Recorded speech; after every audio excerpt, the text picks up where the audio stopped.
Hey guys, SoCal Val here. You are listening to the Hitting the Turnbuckle podcast.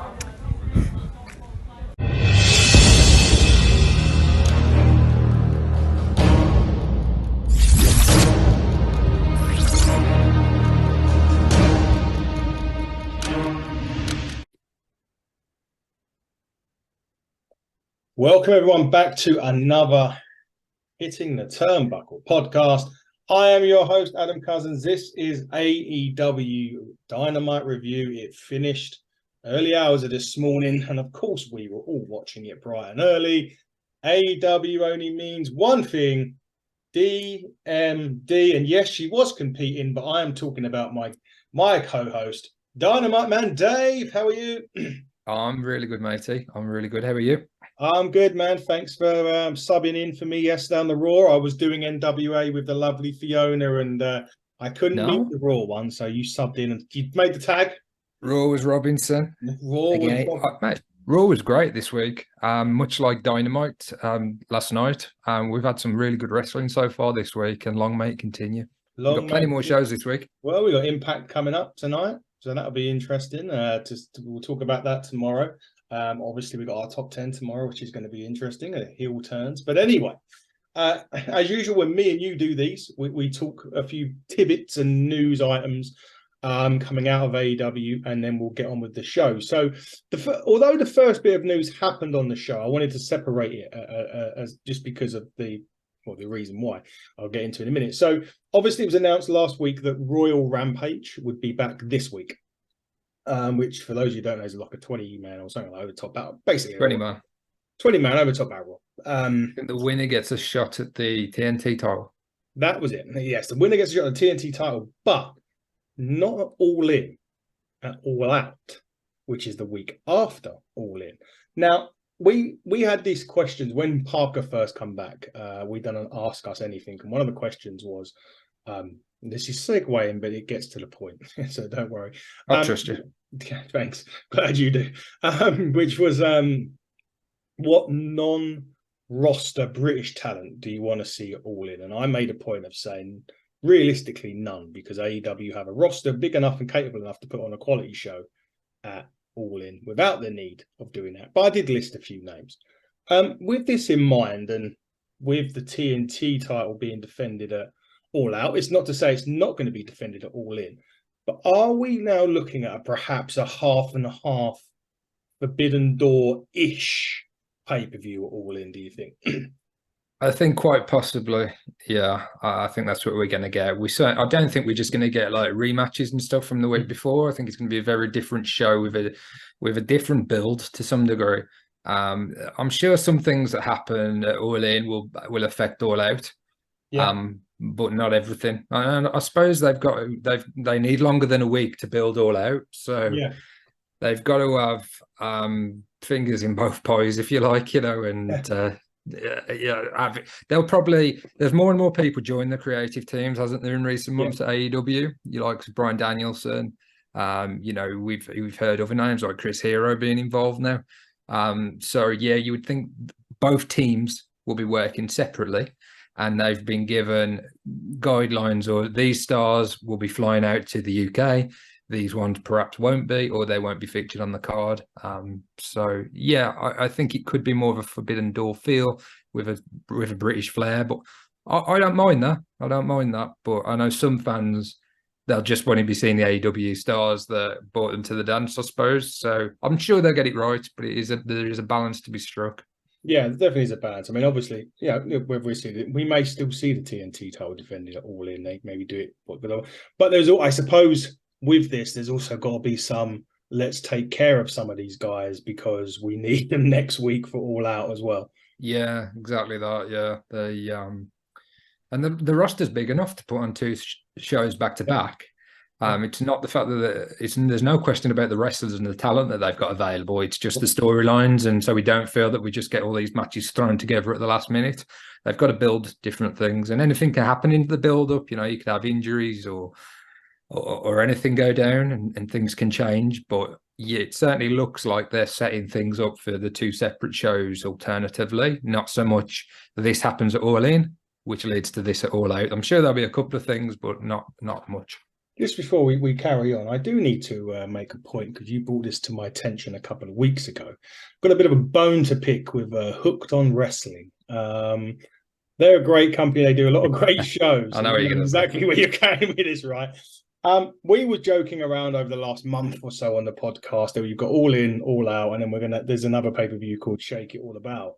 And Dave brought it to my attention, I think it was last week, with a snippet that they've Hooked on Wrestling have announced an event that they're holding on All Elite Weekend. And Dave, what is it called?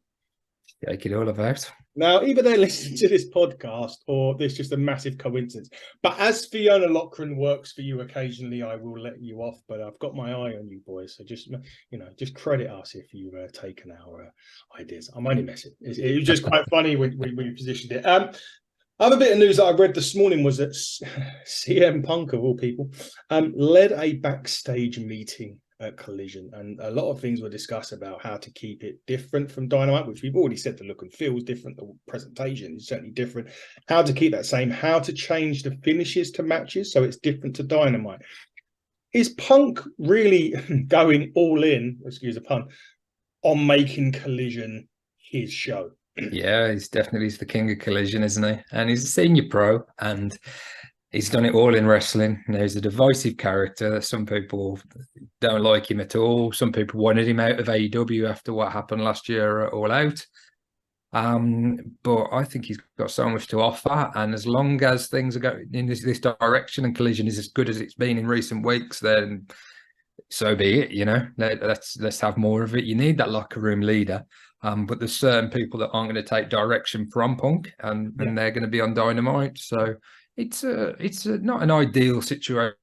You would like harmony in your company, but there is two separate shows there and two separate creative teams, and obviously two different styles of putting on a wrestling show.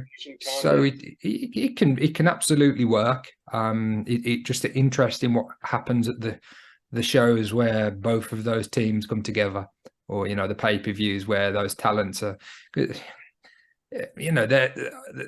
they will love to play on the animosity and the tension, because it could create good content moving forward and make them a lot of money.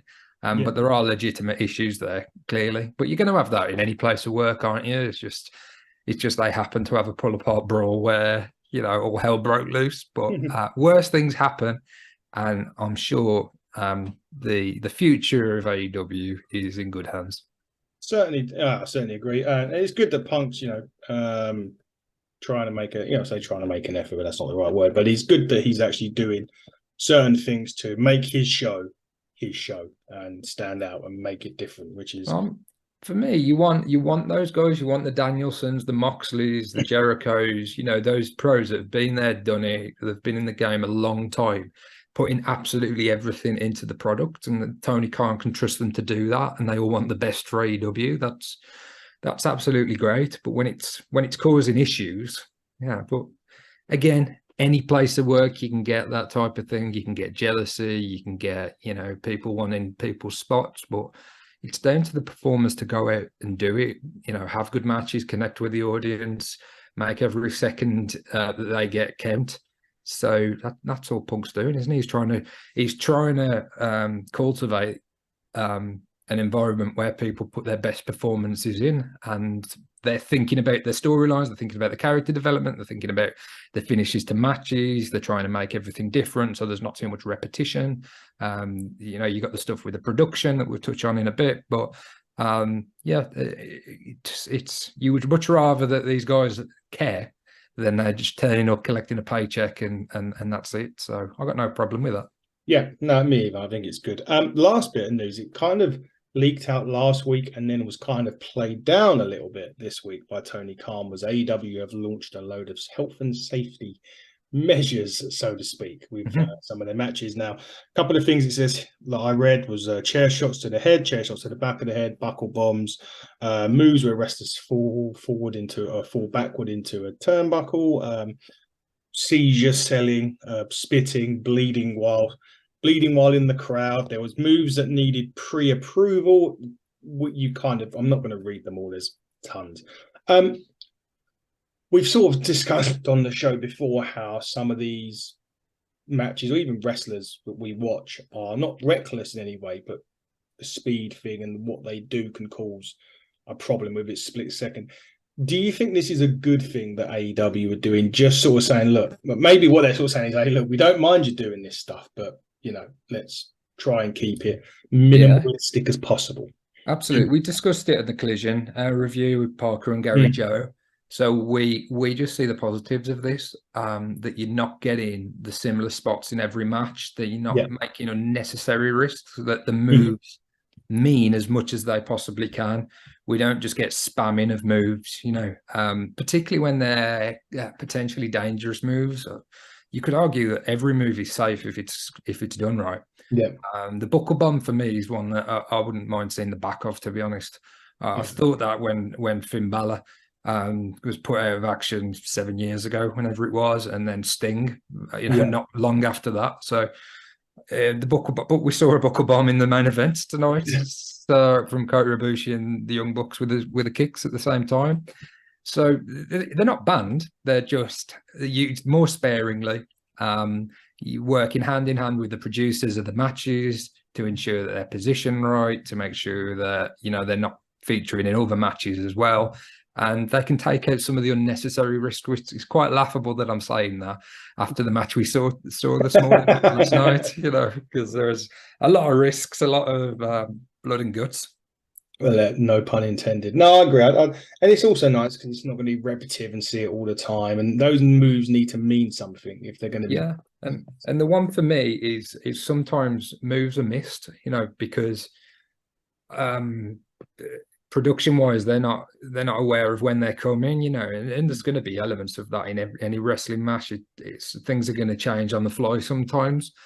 But when they're putting these big moves in and they're missing them on camera because of that, then there's a better way to do things, isn't there? So I think it's a combination. There's the health and safety aspect, the stuff in the blood and spitting in the crowd and taking stuff off fans, that is just potential lawsuits, isn't it? So I'm sure AEW want to let the least possibility of those as possible. They can minimize that, and it's easily minimized. Because if they want to do anything with the crowd, they can put plants in. It's not something that, they can still do those spots to make them effective. It's just a different way of thinking about it. And I think that's a more organised approach to the shows and to the storyline. So I got no problem with any of it. There's a couple of moves that I wouldn't mind seeing the back of when they're overly dangerous or unnecessarily dangerous. I'm sure if a much safer move can be used and it can have the same impact, then let's go for that. Yeah, exactly that. Well, that was quite a long-winded news segment this week, but it was noteworthy. I will bring up one more bit of news, but we have to wait until after the main event because it kind of happens, something that happens after. So we'll go into that. But the Tea Garden in Boston was the site of Blood and Guts, AEW weekly episodic television program called Dynamite. And it begins with the FTW Championship between Hook and Jungle Boy, who has now put Mozart as his theme, from going back from the sort of jungly Jurassic Park theme. Mozart or Beethoven? One of the two. He's now adopted anyway, a theme that basically, I'd say fits his heel turn, but to change it away, you can't have the music that he had as a heel, so it made it sense. I just found it hilarious that the music they had a nice little video package of him kind of burying his old sort of Jungle Boy boots into the ground before coming into the car, and then very Darby Allin-esque, wasn't it? That video. I wouldn't be surprised if Darby had a hand in putting that together. He may well have done, actually. Anyway, they finally get into the ring. There's a bit of stalling at the start, as you can imagine, because Jungle Boy's been running away from Hook for week after week. Lots of back and forth on this one, but there was a referee that got sandwiched in the corner, allowing Jungle Boy to hit Hook with the FTW title and pick up the win. So that, I believe, is Hook's first defeat in AEW. Right. It was also probably Hook's longest match in AEW. Maybe I'm wrong on that, Barb. Other than maybe the tag match, certainly his longest singles match, I would say. Yeah. And Jungle Boy delivers on the promise that he's going to win a title in 2023, which he did. What were your thoughts on that one, Dave? I think that given the change of direction from Jungle Boy and the fact that the turn was on Hook, Yeah. You really had to kind of follow through with that and put Jungle Boy over here. I don't think you could if Hook would have won this, I don't know where you go with Jungle Boy then. So I think this was definitely the right thing to do. I'm still a little bit unsure on the Jungle Boy's heel character, but you know, give him some time to find his feet with it, and it, you know, he's matched the character image wise. He's changed the theme. You know, he's fully committing to it. I would still like him to find his way back to Christian at some point. I think that could be very good. I know Christian and Luchasaurus are having the run with the TNT title, but I think that would really benefit Jungle Boy to work with Christian as heels. But yeah, I think Hook was protected to a degree because of the way they did the finish, and it was probably time. You know, these undefeated streaks can cause you real problems booking wise and creatively. So perhaps it's time for Hook to go into something else now and do something differently.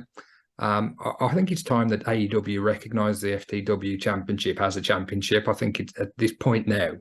I don't really understand why it wouldn't be. I know it's an outlaw championship, but they had the graphic up at the start and they promote it as a title match. So I think we could do that now. I think it's time. Interestingly, the FTW title has changed hands the last 3 Julys consecutively. So Brian Cage had it in July. Ricky Starks won it in July. Hook won it in July. And now Jungle Boy's won it in July. So maybe it's going to be a year-long reign for Jungle Boy. Who knows? Maybe. And statistician Dave there. Good one, isn't it? What I would find interesting about the match is that Jungle Boy finally done the thing that he was always hesitant to do, which was pull the trigger. If you remember, he had so many matches where he could have hit a chair shot or done something. This was the first match where he pulled that trigger and ultimately picked up the win, which what you're saying when you talk about going back to Christian, which could lead him back to Christian because he's realised that what Christian was trying to say to him was right. Yeah, I would love that. I'd love that if they can circle back and it all plays into the bigger story. Yes. I think Christian's one of the best heels in wrestling. So I know he gave kind of Jungle Boy the rub by working with him and putting him over, but I think there's more legs in that story. I reckon there's definitely more legs in that story. They cut to Alex Marvez, who was desperately trying to get us a scoop. In this one was the scoop of being the finding out if Jericho had aligned himself with Don Callis. They started off in a restaurant and they moved inside the arena. Ultimately, they didn't get the decision. And I still don't think we've got the decision yet. Nothing really else happened on that show that would appear, but would say that Jericho's leaning towards Callis. But maybe that's something that's going to happen later on later on as we move on forward in the weeks to come. The next match was Dr. Britt Baker, your namesake, DND, against Kayla Sparks. It literally was near enough as a cup of coffee and it was done. Britt didn't last long. And this isn't me being overcritical. It's always great to see Britt Baker. No, don't get me wrong, but was this just a case of, without being controversial here, we need a women's match on the show. Let's just put something on quick just to get it done. But ultimately, was it really needed today on this episode? Yeah, I don't think that's unfair to say that. I mean, we want to see a women's match, but there was absolutely no story. It was just thrown on there to kind of tick a box in some respect. We'd like some better storylines from the women's division, please. You know, because we had this, we've got this great Adam Cole and MJF story, and that's like the start of the show, and we've got the Elite BCC at the end of the show. And you can't, every single match doesn't need a story, but it seems like the women's division at times doesn't get the full focus and attention that it deserves, particularly with the amount of incredible talent they've got in the division, like Britt Baker. So, in some respects, great to see Britt picked up another win. Fantastic, but I think we could do something a little bit more meaningful. It's a stacked show this week, so it's hard to criticize. Obviously, the main event's going to go an hour, and you've got all the cage to be lowered. You've got all the intros as well. So hopefully on Collision we'll see something, and then when we're back to normal on Dynamite next week, let's get something going. We've got 2 big shows to work to, so So it's time to start investing a little bit more in the women. Is next week's Dynamite where they hit the reset button? Yeah, I think so. I think they've got it's day one in terms of the build to the two shows. I know what you said about the Royal Rampage and stuff, so it's already started, but I think it starts properly next week. Certainly next week from a Dynamite talent point of view. Maybe this week for Collision, depending Yeah. on there's only one match been announced for Collision, and we'll get to that at the end of the show. The other quick bit, actually, point of note, because you mentioned how the cage match took an hour. Tony Khan has said that he's expressed interest in adding a third hour of Dynamite to television. What's your thoughts on that? Are they ready for that yet, or do you think it's too soon? You would think as wrestling fans we would want as much as possible, but it has created problems for Raw. Oh yes. From a business point of view, it's obviously been beneficial because every time it comes up with WWE, like there's absolutely no chance that they're going to go back to 2 hours. That's just not going to happen. I suppose the television rights, the advertising, everything that factors into it, the pros outweigh the cons. But I think a 3-hour show for me is a pay-per-view, and a 2-hour show is a weekly show, and I would be more than happy with that. If you're just solely an AEW fan, then I suppose you're more receptive to that idea. Yeah. Than if you watch a number of promotions and you go to a number of shows as well in your own time at the weekend, like we're doing this week, putting on our own show. So yeah, we'll see what happens with that. But with Collision just starting, we were asked a few weeks ago by somebody if we thought they'd bitten off more than they could chew with Collision, and I said no. And the performances and the particularly last couple of weeks of Collision have really answered that. But it's still early days. So I am always worried that Tony Khan and AEW do bite off more than they can chew. But they seem to find a way. We'll see. In answer to your question, I would rather them keep it at 2 hours. Yeah, I think Raw made a massive. I mean, financially, it was probably a great decision. This is the thing. But from a show standpoint, you've seen the difficulty they have with booking a 3-hour show, and my concern would be we see that with Dynamite. So I think I'm not necessarily saying no to it. I just maybe park that, get Collision off, and get that started and running. It's only like 4 or 5 weeks in. Exactly. Give it another 12, 18 months, and then maybe reevaluate that third hour. But for now, leave it. There's a lot of replays on Raw from stuff that's happened in the show already. Yeah. I could do without that. I think if you removed all those replays, you're not really going much further than 2 hours, even with the ads. So exactly. I don't want another hour of Dynamite if it's just going to be recaps. Yeah. Unless they do a women's hour. Well, yeah, they could definitely use the time better than they have. As I say, the women's division at times really isn't not an afterthought. That's unfair. The talent there make it important, and they do it. We've seen some incredible matches, but the criticism always is with the women about the stories. Yeah, and we don't get them being told. Like, we don't get the long-term storytelling as well with the women's division. So that is something they need to address. If by adding the third hour to Dynamite addresses that, then great. But if it's going to be used for recaps and more of the same, then I would suggest stay at 2 hours. Yeah, I agree. Reevaluate in about another 18 months, I think. Yeah. Adam Cole and MJF. Where do we start with this? Okay, they went to a Chinese or some sort of restaurant. Yeah, some hot chicken. They drank a drink that was 100% alcohol. He got really drunk. They went backstage with Renee Young. That was a different day. That wasn't the same day as Dynamite. They went backstage with Renee Paquette. Adam Cole. MJF got matching. I'm not quite sure what that was. Adam Cole, that's it, Crooks. Adam Cole got a matching jacket. Said he had a surprise matching jackets, and then he had another surprise from as they walked out. So Daniel Garcia danced his way to the ring. Sammy Guevara come to the ring. MJF's music hit. He come out a little bit, and then he pointed to the entranceway, and his music hit again, and he thought it was a mistake, but it's actually a mashup between his song and Adam Cole's. He got really overly excited and was hugging Adam Cole, spinning him around quite a number of bit of time, which brought on the next match, which I thought was a bit of fun. I really enjoyed it. Yeah. The slightest, and not necessarily slightest criticism, but the observation for me was I didn't need the dance off. I didn't Yeah. mind it. I didn't mind it when Daniel Garcia done it and then MJF done it. I thought, cool. That was funny because it was in. But when they started and then they got Sammy involved, and it was funny. Don't get me wrong, I liked it, but I just would have just preferred to see just MJF and Garcia. Maybe they could have tagged them in, and then Garcia and Cole with whatever the hell that was. Yeah. I can't dance for nothing, but I mean, I could probably dance better than that. Anyway, long story short, they finally hit the double clothesline in this match to pick up the win, advance to the finals, and then there was this really intense stare off with FTR. Obviously, in 2 weeks on Collision, that's when that match is going to be. Roderick Strong is still playing a slight third wheel in this back. Is Roderick Strong going to cost them the titles? I think it's a bit of a misdirect, to be honest with you. Yeah. I think he's been wearing this neck brace for so long now.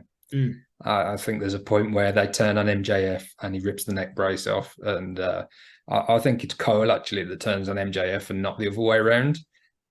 Which they play into the Max not having any friends thing. And I think there's a really interesting story there. I prefer Adam Cole as a heel as well. And Max, everything Max does is good. You know, I've kind of said sometimes it makes the title feel less important. But I've got to admit, when they were doing that, even the dance off, I laughed out loud. You know, and I don't usually. I mean, it's a finals of a tournament, so you kind of think, let's get serious. And boy, it was just so entertaining, I've got to say. You know, so I didn't mind it. And I don't generally like too much of that. We've spoke a bit in the past about the Chad Gable stuff on Raw, and just wanting to see him wrestle. And what MJF and Adam Cole do better than anything else is wrestle. But I was thoroughly entertained, I've got to say. He did make a point of zooming in on MJF's face at one point, which was when Adam Cole was looking at the title. He gave it to him and he went on the corner and done a pose. I thought the better one, or the one was when Dax said into the camera, "Tony, hit our music next time, we're the champs." Yeah, that was interesting. And it definitely seemed to be a bit of legit needle between MJF and Dax. I thought that. I mean, it was either that was great playing up to, or is it to do with Punk and the whole title thing because of Punk coming back and having an Orange Cassidy style bag? Maybe that's how we get to Punk and MJF. Punk is going to be on MJF. Sorry, MJF's going to be on Punk's show. Exactly. With this title. Yeah, quite possibly. I mean, intriguing. CM Punk's lost now to Ricky, but I suppose it was in a tournament, so you can get around that.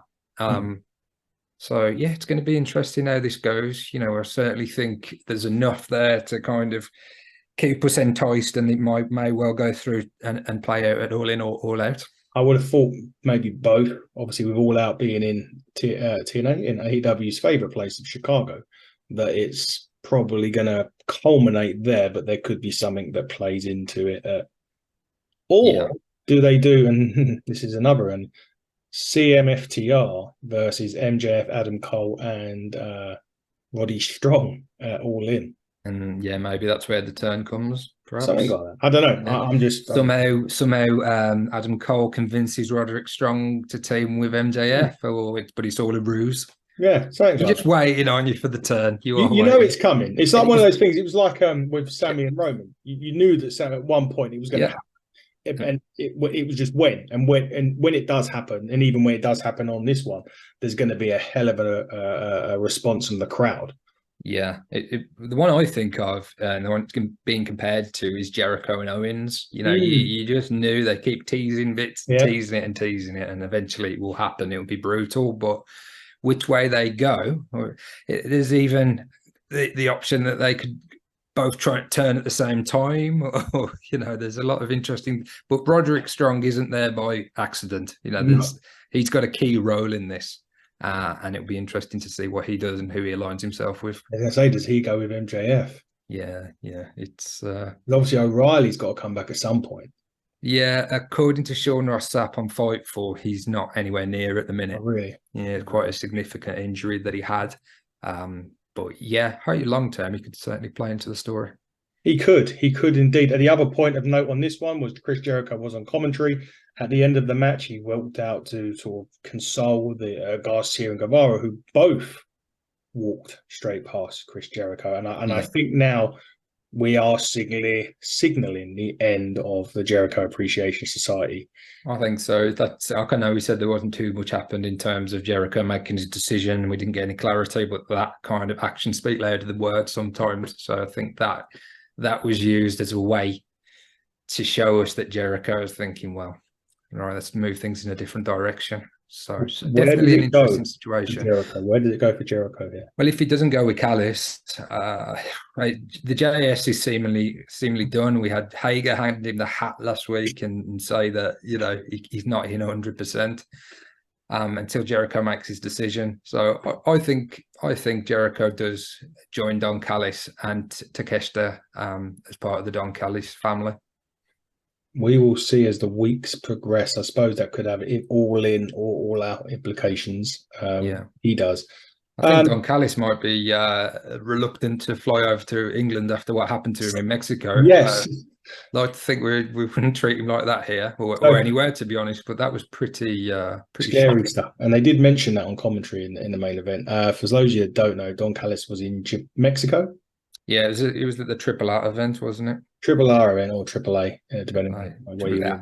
Triple A. And he played a role in Kenny Omega being attacked, I think. At the end. So it was in the press conference after. Takeshita came out and attacked Kenny, and then Don was kind of putting boots to him as well. And then a fan started choking Don out from behind. I haven't seen it. Apparently there's a video going around and nobody really helped Callis. And I think a few people probably thought it was part of the show, but it definitely wasn't. And it led Callis to go and have medical attention at a hospital. So I think there should be some major repercussions for that fan. If they're unhinged, drunk or what, but we don't want those kinds of people at wrestling events. No, we certainly don't. And obviously Don Callis was well enough. He was on. It's an indicator of how well he does his job and how good of a heel he is, but too much, too far. They're kind of like when you hear stories of the bad old the times on the in the territories when the fans had attacked the heels and stuff. You like to think there's enough we know enough about the inner workings of wrestling now that they're just very good performers. But that one fan, hopefully there's some kind of lifetime ban because it's assault, isn't it? It is. And if you want to know about the territory, listen to someone like Jim Cornette about the 80s. I mean, Jesus, they got guns pulled out on them a lot back in those days. But those were the days where the faces and heels would change in different rooms and be separate. And there was kayfabe, and we don't really have kayfabe anymore to a degree. No, that's it. Kayfabe is dead in a lot of ways, but not on this show. We don't kayfabe anything. Anyway, main event time come around really quick. I mean, this was just started the second hour, and it was time for blood and guts, and you pretty much got blood and guts in this match. We didn't have anyone fall off the top of the cage. We had it teased. Wheeler went up there with Matt Jackson. We had glass, we had tacks, we had a bed of nails, we had forks, chairs, tables, Christ knows what else in this. I think I spent a lot of my time cringing at the TV. Not because it was bad, it was really, it looked really painful. I mean, didn't they have the bed of barbed wire as well? Was that bed of? No, it's just a bed of nails. I'm sure Schiavone said it wrong on commentary, and he got the mick taken out of him for a little while on that. I'll have to relook at it. I mean, this was just absolutely brutal match between these guys. The two interesting points that come out of this was Pac had a bit of a to-do with Claudio Castagnoli. They started that from the very beginning. As soon as Pac joined in and started attacking Omega, they were pushing each other out the way. So I think that was the interesting story that was told throughout the match. The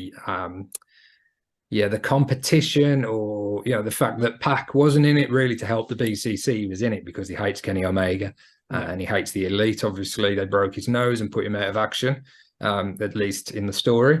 So I think that was a really clever, interesting dynamic they did, which did play out into the finish of the match ultimately. Yeah, and ultimately near the end of that match, Pac walks out on Yep. the BCC, as does Takeshita. Yeah, Don Callis kind of pulled him out, saying this wasn't the plan. This isn't, the strategy. This wasn't meant to go this way. Which then really, really does. We talk about protecting wrestlers and ways to win and ways to lose without making. We had a little gripe last night with the Raw review when we spoke about the treatment of Nikki Cross. There's ways to win and lose, and really, there's no need to kind of really put the losing team in a really difficult spot in terms of having to come back from a loss. It explains itself because there was a two-man disadvantage. So the BCC don't look weak in any way. And it was also clever how it was Wheeler getting choked out, but it was Moxley that actually called for the surrender because to save Wheeler. So I thought that was a really clever way of doing it as well. Not too I don't know how it came across to the live crowds, because even with the commentary explaining what was going on, it did seem to finish a little bit abruptly. Yeah. But in terms of protecting the BCC and not making it look weak, and also the ability now to carry on this story, it was really well done. Actually, I did like the finish. Yeah, it was. I mean, as I said, Moxley had a golf ball size hole in his head. He was bleeding so much it was running down his back. Yeah. Through shot. The only, and again, the observation / criticism I would say, and you kind of touched on it there. You as the fall guy again. Yeah, but he didn't submit. I know he didn't submit. Thing, I get that. Yeah, I get it. Moxley was handcuffed. He was being choked out at the time, and Moxley called for the surrender, which was good. But long-term thinking here, you look at, and I'm talking about the next 5 years. You look at the likes of your Garcias, your Guevaras to carry the company. Do they have to get to a point where maybe they're leading up to this soon, where they kick Utah out of the BCC and start a feud? Because although, as you say, he didn't submit, but he was the one in the hold that made them call for the surrender. And he's always the one that when the BCC lose seems to take the fall. Yeah, they did it in a different way. But if you think Claudio's the Ring of Honor champion and he's got a big defense this weekend, and then Moxley's Moxley.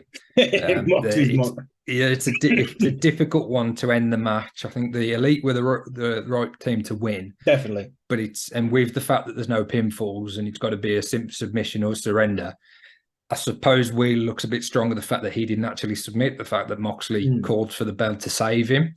But I think maybe long term it leads to when Wheeler does break away from the BCC and he's perhaps a face, and then he can start picking up victories then against Moxley, because if you remember, this all started when he was having these matches against Moxley and he couldn't get the victory. So maybe long term, the way they really ultimately fire Utah to the next level is by getting him to defeat Moxley. One of the things that he couldn't do, all those at the time were maybe years gone from that point. I was just trying to think of how they could have done this really any other way. I think this was probably the best thing. Yeah, it probably was. It's just a point of view always being the guy that's kind of taking the fall. I didn't particularly like Garcia taking the pin in the tag match either, because obviously he's going for the Pure Championship against Shibata at Ring of Honor this weekend. So, but yeah, it's difficult. Who would be a booker, eh? Who would be a booker? Certainly not as well. You're going to get criticism for every quarter.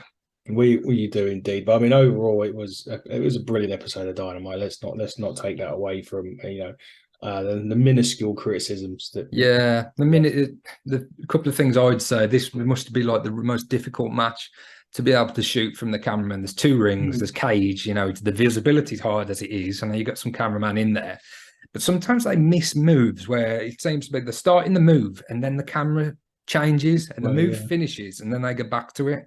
So there's a couple of production issues there, I would say. Like that seems a little bit of an unnecessary one that's an easy fix. It's almost like they're doing the camera change too quickly. Yeah. When there's 10 guys in the ring and some guys on top of the cage as well, some guys in the entranceway, stuff going on everywhere, you are going to miss bits and pieces. But that's kind of a small criticism of the production.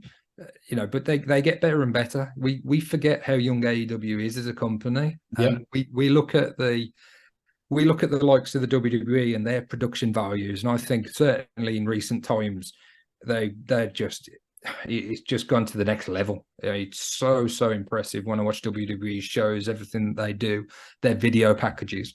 AEW have been going a fraction of the time, and they'll get the right people in place and they'll improve. And I think what we talked about in the news will help them to achieve that as well. Yeah, definitely so. I think that, as you said, kind of dark shoes. I forgot to mention the shoe or the sock of. Sure, yeah, it was a tax in the Jordan, wasn't it? In the Jordans, there was a bit where Matt sort of threw his glass or tacks down from the top of the cage. He rained tax, yeah, because like it was nice how they did that, because it was kind of two of the elite were about to be power bombed or pile driven, and he causes the distraction and he rains down tax from above, and then the two elite guys reverse it and back body drop. Then Claudio missed the tax, I think, but whoever, I don't know who probably else. Moxley. Yeah, Moxley. Yeah, more than likely Moxley. Any doubt? Yeah, so it was Moxley that absorbed it. But what he did absorb Moxley is that bed of nails and Kenny. I had to briefly look away. On the hand. Yeah. Oh yeah. Oh, jeez.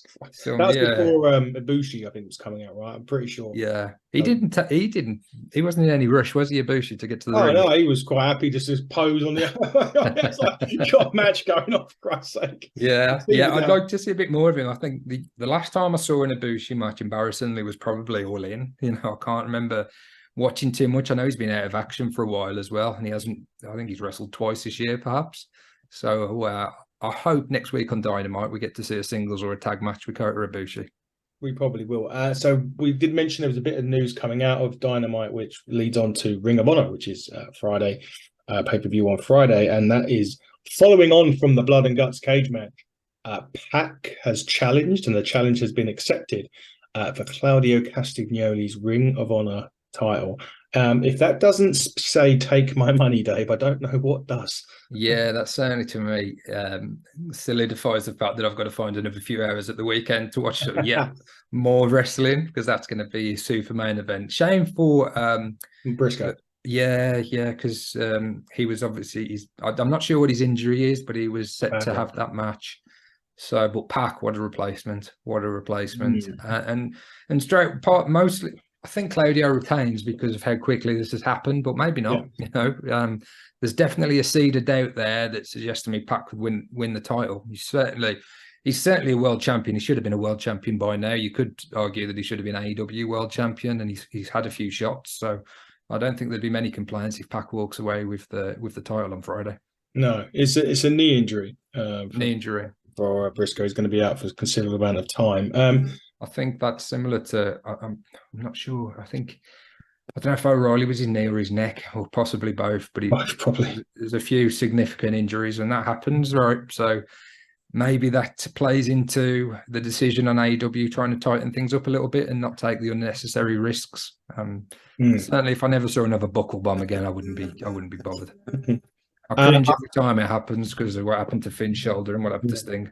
I mean, Finn's one was on the outside, wasn't he? It was on the guard. Yeah, and there's like a buckle bomb onto the guardrail. Yeah, same point though. Same point you were trying to make.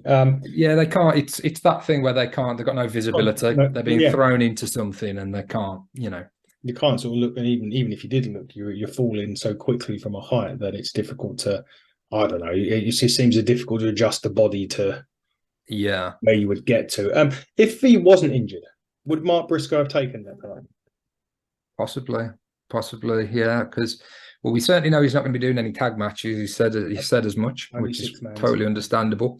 Yeah.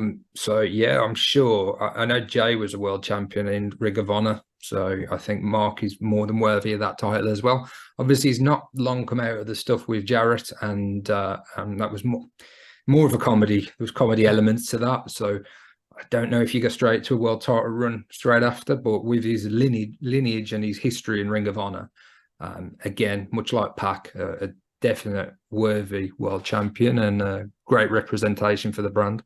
Indeed, he is, and let's get well soon. Regardless of what injury you have, we'll hope to see him back as soon as he's physically able to. Collision, last thing before we wrap up today. Collision's one match has so far been announced for Collision. I think it's for the trios titles. It is the House of Black versus the Acclaimed and Daddy Arse. It is for the chairs titles. It is. They're not changing hands, are they? No, man, I don't think the House of Black are dropping these titles for a long, long time, and I'm quite great. I'm quite happy about that. Yeah. The only thing that seems to have disappeared is the House rules or whatever they were doing that Oh, yeah, stipulation. You know, that's just kind of quietly seemed to have stopped happening. Maybe they do incorporate it at Collision. But listen, whenever we get to see the House of Black in full force, it's always a great match. Love the Acclaimed as well. I really do. I'd like them to get back in the tag title mix, though, to be honest with you, moving forward. I'm a fan of Billy Gunn, and he's having a great run. Possibly, we'd have to ask him, hopefully one day, but one of the best runs of his career. And certainly it looks like he's having a lot of fun out there with the Acclaimed. But yeah, I think the future of the Acclaimed is bright, and more tag team titles are on the horizon for them. The only wild card in this is Andrade. Yeah, Andrade, and hopefully this week we get to see some Miro again. You know, he's been a while. Yeah, first one. He was only on once, wasn't he? Twice. Yeah, well, he was in a backstage video package. But yeah, in terms of matches, he's only been on once or twice since Collision started. So yeah, we had a lot going on last week with the tournament. Yeah, and the tag coming to a close. Yeah, and the 2 out of 3 falls obviously taking a part for the show as well, which was great. But this week we've got a standard 2-hour show, so we'll see how much they can pack into it and see how many of the stars we haven't seen in the last few weeks they can get on there. But yeah, looking forward to it. Should be a great show. Yep, and they say it could be time for them to hit their reset button. I know they've only been going 4 weeks, but as you said, they've had the tournament, they've had these tag matches and whatnot. So yeah, interesting to see what happens after Punk's kind of rally cry and see how the roster take it. I'm sure there's guys in that locker room that don't like him, but if his overall point was to say, come on, let's put on the best show we possibly can, you know, we're a team, let's do this together, let's help each other, then that can only be a positive thing for the company and for the show. Definitely. Well, AEW was a really good show this week. I really enjoyed AEW. Tonight, though, I'm going to move swiftly on. Tonight, I am interviewing one of the greatest TNA tag teams of all time in America's Most Wanted. I'm interviewing Chris Harris, the Wildcat. I'm going to talk all things tag team wrestling with him. Tomorrow, Dave, I believe we've got quite a stacked day. We're going to be doing a top 10 of the heel turns. So I have posted that out on social. So whenever your heel turns, whatever you think is in the top 10 heel turns, please feel free to pop it down on our little response or respond to us with those top 10 heel turns. We'll try and read as many out as we can. We also got an Impact Wrestling review tomorrow of the first one after Slammiversary. Our good friend Nick Aldis, who come on the other day, you're going to see him Saturday. You're going to be the protector for Charles Crowley. So even if your back's playing up, mate, if that starts kicking off, you're getting in that ring. Yeah, I don't. So we need Charles for Sunday. I'll be there with my Hitting the Turnbuckle t-shirt on. So if anybody wants to come and grab a chat about anything wrestling, I'll be there. You know, come and say hi. I'm certainly going to go and say hi and say thank you for Nick, because it was a great interview, a great conversation we had with him a few days ago. So if anybody hasn't been on YouTube and watched it, yeah, please do, because it's a really interesting chat, and some of the wrestling websites in the States have started to pick it up as well, which is always a good thing for us in our show. So yeah, help us out, share it, pop a like on it. If you haven't, subscribe to the channel. All that stuff is really incredibly appreciated by all of us here. It certainly is. And then, of course, we will obviously have our SmackDown review. We'll obviously have a Collision. Quickly, we started doing a grading on Raw. I scored Raw an 8 out of 10. Andy scored it an 8.5. Where would you score Dynamite this week? Well, I'll do both. Raw, I was going to give a 7.5. If it was okay. It was good enough. But yeah, it was a couple of bits I want thinking. Dynamite, I'm going to give an 8. Okay. A very high 8. I thought it was really good. Like I said before, as much as it was good to see Britt, I don't think she was needed on the show. And it was just a couple of bits, but 8 to 8.5 for me is where Dynamite stacks. Yeah, I was 8 for a Raw, and I'm going to go 8.7 for Dynamite. 8.7. I think 9. Yeah, I think 9 would be a bit too high. I've seen some incredible episodes of Dynamite, and I've kind of shot myself in the foot by scoring Raw an 8, because I feel Dynamite was higher than an 8 out of 10. Yeah, very different show. Like an 8 out of 10 for Raw for me is different to an 8 out of 10 for Dynamite. Just different expectations of the shows. So I'm going to go an 8.7. 8.7 there. Very precise, but very good. But anyway, going back to what I was saying, we have the SmackDown review, we have the Collision review, and then Sunday, it's our turn. Well, not unless we're not getting in the ring and wrestling, but it's our turn. It's our show. It's sold out at Boreham Wood. It's Buckle Up with Ignite Wrestling Pro. There is the biggest names in British wrestling on that show. There is going to be some amazing talent. Every single match on that show is a show stealer for sure. But we will be there. We're going to be doing some pre-match stuff. There's an announcement on the show that we're getting involved with. Will me and Andy be getting in the ring? I don't know. There may well be. Is there going to be a Buckle Up too?